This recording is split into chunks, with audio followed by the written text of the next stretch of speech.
Good morning, observers. We'll be taking a look at an experiment today called magnetohydrodynamics.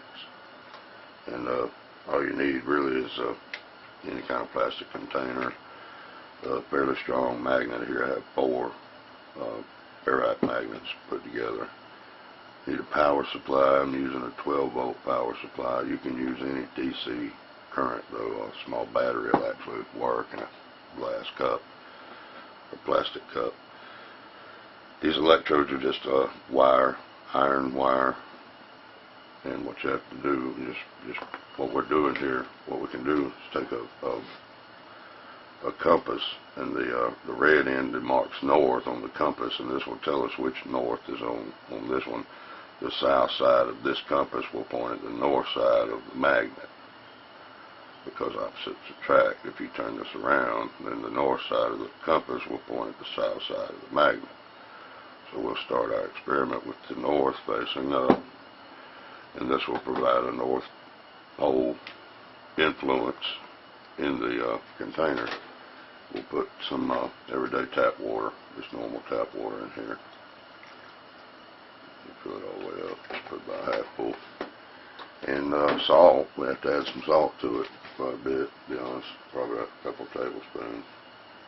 The more salt you add, the more conductive the water becomes, and the greater the effect, the visual effect that we're looking for.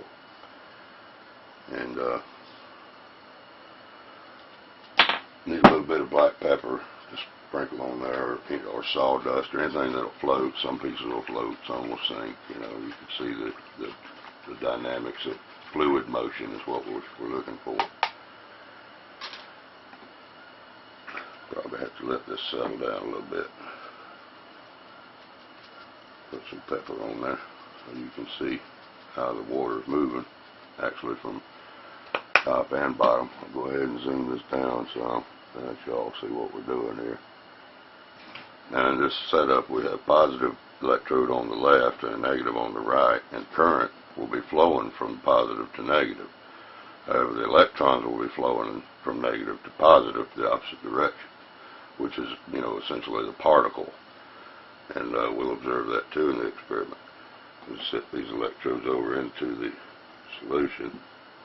And again, this is under a north pole or a north magnetic influence. And we'll turn the switch on over here, and you'll immediately notice a rotation around both of them. You have a counterclockwise around the negative electrode and a clockwise motion around the positive electrode.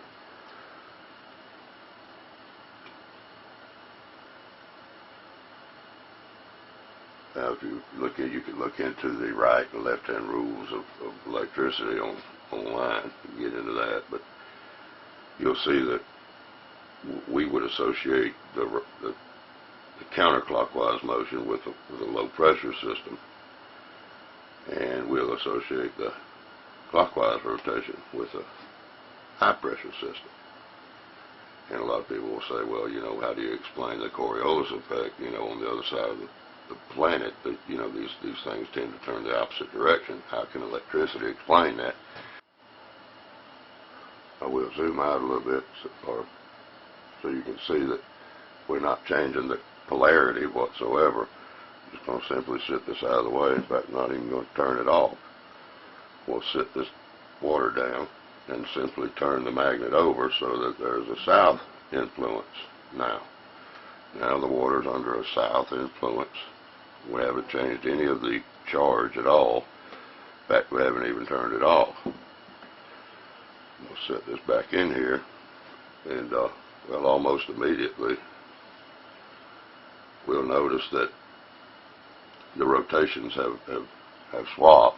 The right hand side now is rotating clockwise, and the left positive side is rotating counterclockwise. So this is an experiment that shows that electric currents can and do influence the fluid motion on our planet, and many electric universe theorists will agree. And this is how we explain the Coriolis effect. Hope that helped. Peace and love.